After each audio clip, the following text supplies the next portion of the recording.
So it actually happened in a move that's rocking the world at this point. Donald Trump's administration has brokered a peace agreement. You heard that right. Peace agreement between Israel and Hamas.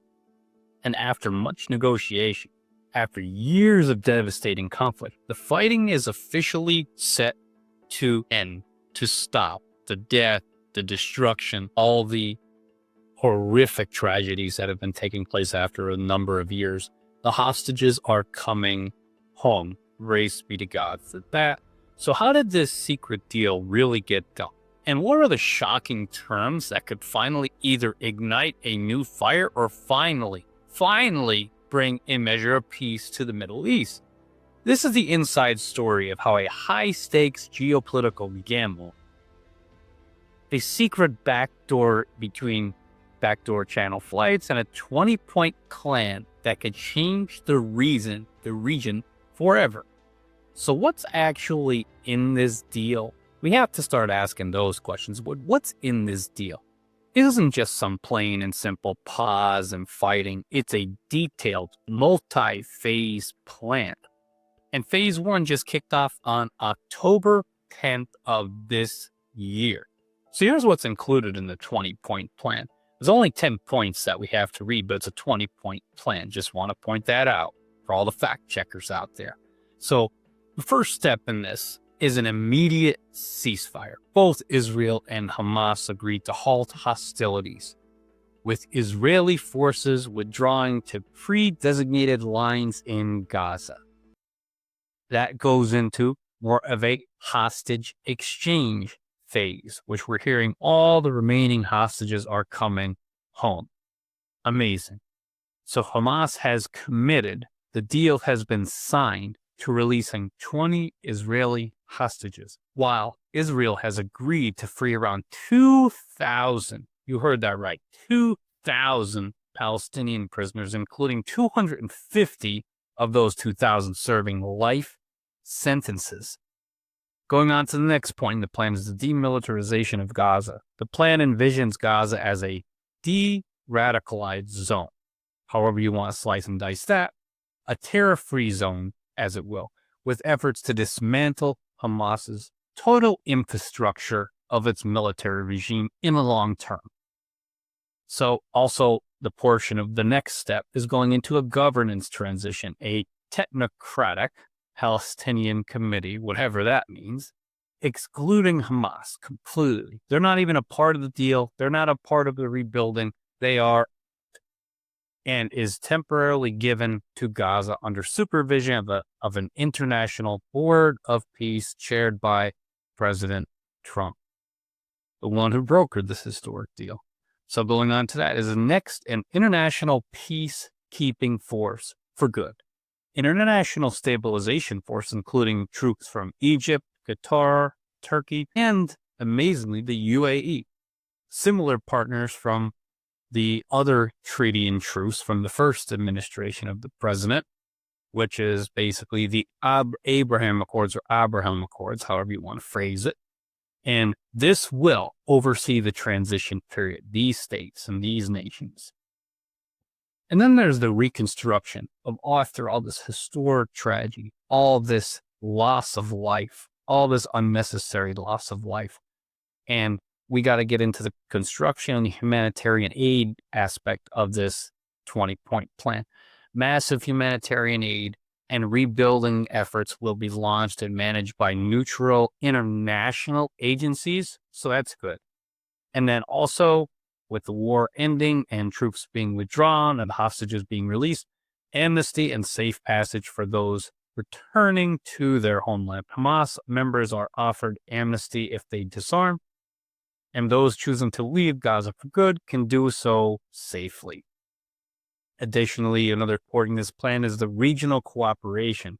Several Arab nations, including Egypt, Saudi Arabia, UAE, as we have mentioned earlier, support this plan, showing a shift towards regional cooperation in an area where there hasn't been very little cooperation for centuries.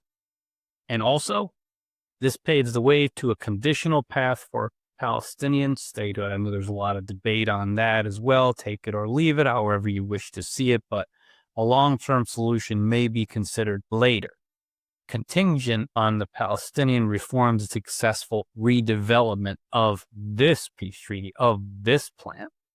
So, and of course, international oversight. After a huge conflict like this, with hostages being released, people going back into their homeland, the international oversight of President Trump's Board of Peace will monitor these plans and monitor the goals this was meant to achieve, including the implementation of this plan to ensure compliance. And more importantly, non-compliance. Any more non-compliant, it has to be dealt with.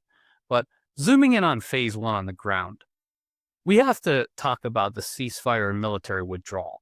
At noon local time on October 10th, which was yesterday, the guns officially fell silent after Israel's cabinet gave its final stamp of approval. Israel is pulling its military forces back to pre-designated lines inside the Gaza Strip. Conflicts officially winded down. A rapid de-escalation meant to be completed within 24 hours, mind you, to reinforce trust.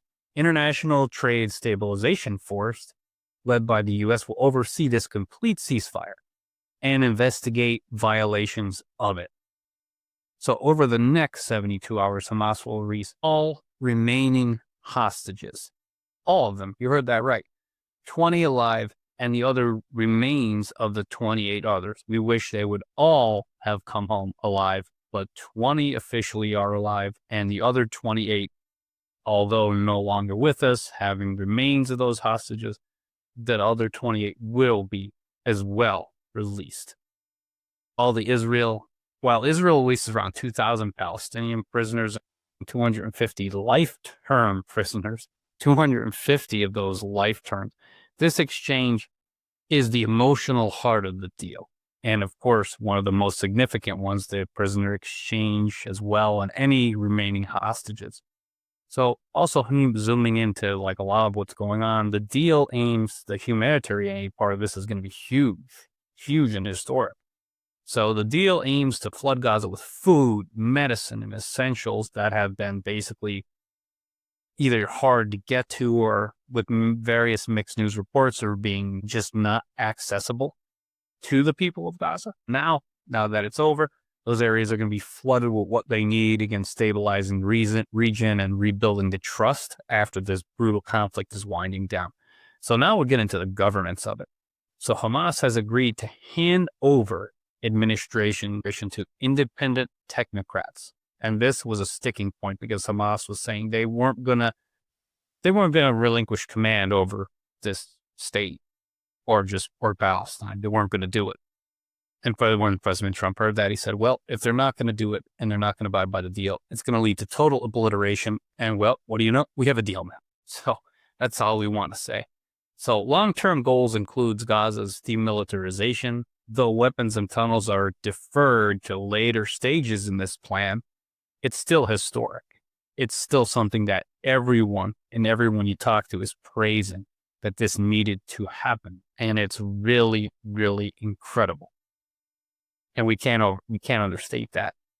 So with the multiple phases of this plan, so phase one basically stops the shooting, brings the people home, and rushes in the aid. All you would expect as a conflict as brutal as this was winding down.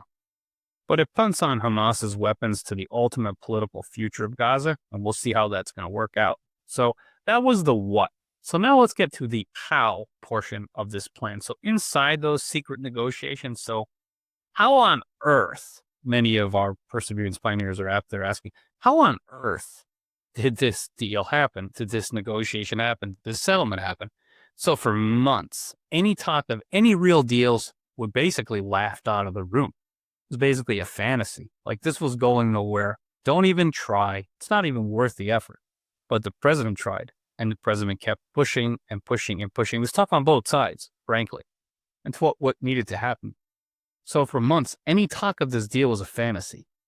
But this breakthrough wasn't one lucky moment, far from luck.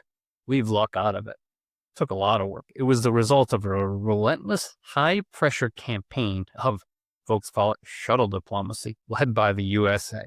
Key figures from Trump's inner circle involved his son-in-law.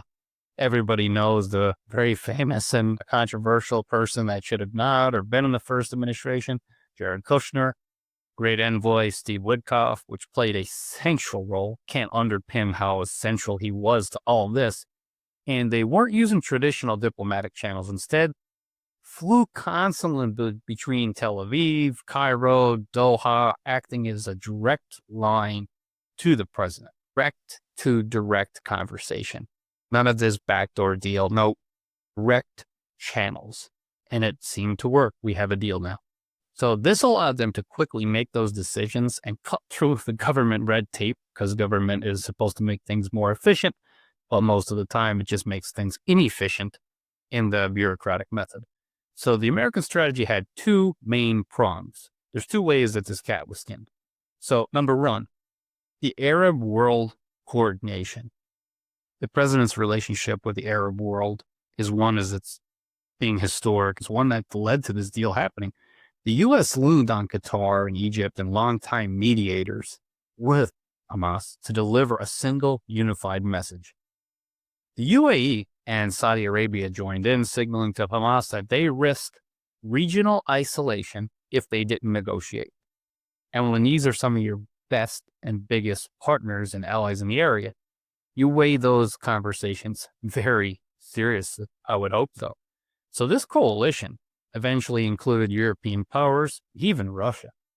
So, and of course, as we discussed, publicly Trump warned Hamas of complete obliteration if they refused to cooperate and refused to think about what needed to happen.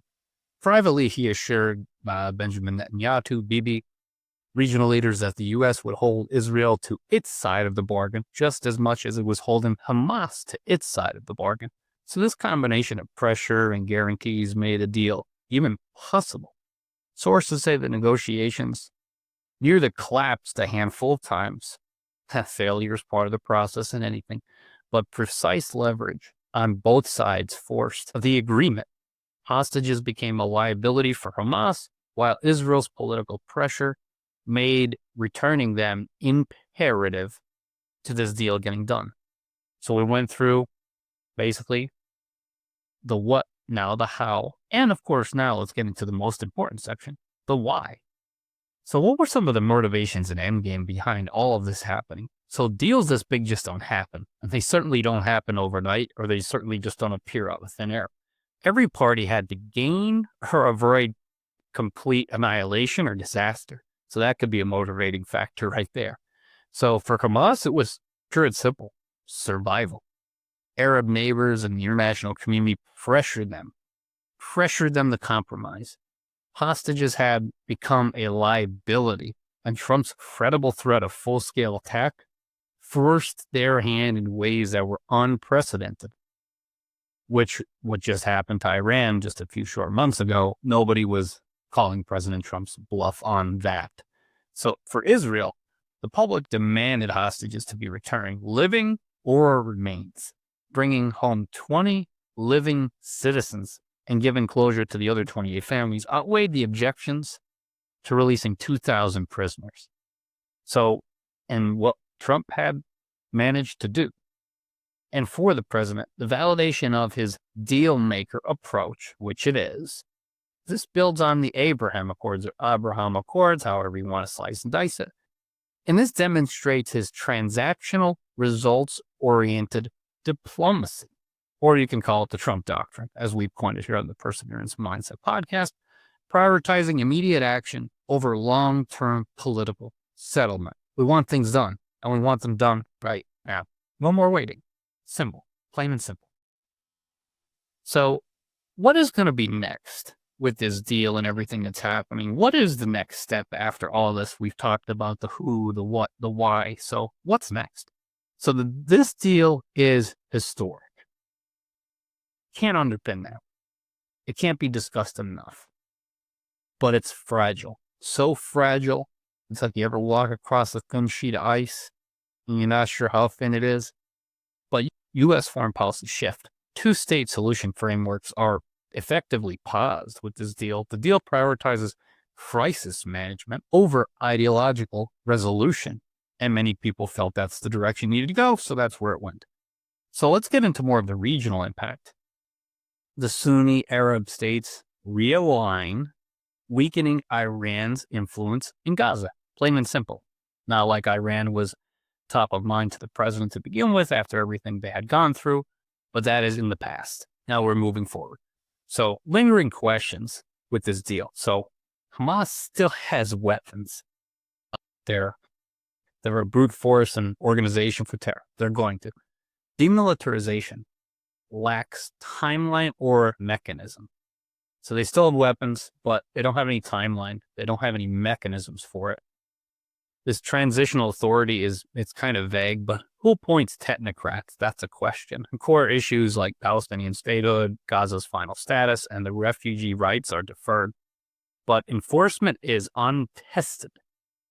U.S.-led task force authority may be challenged, and that is going to be the sticking point to this deal. Will the deal hold up? Will both sides hold up to the end of the bargain?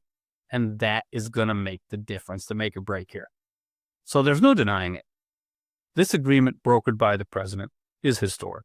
It stops the immediate bloodshed, which is a campaign promise. It secures hostages. It brings aid to Gaza. It's the triumph of a transactional diplomacy that achieves the impossible, quite frankly. We thought we'd be talking about this within less than 12 months from this administration. The core issues, Hamas's weapons, Gaza's political future, the Palestinian statehood question, are all deferred for now, with hardliners on both sides and a peace plan built and on deliberate ambiguity, could say. The real test, this is the real test. This is only the beginning. Can this deal survive the harsh light of the day? The future of the Middle East hangs on that question. And if you like more episodes of content like this, we're going to keep you all updated on this, Perseverance Pioneers. So if you want to go ahead, hit that subscribe button, hit that follow button. We're on a goal to get 250 followers and subscribers by the end of 2025. Thank you, and check out a lot of our other videos.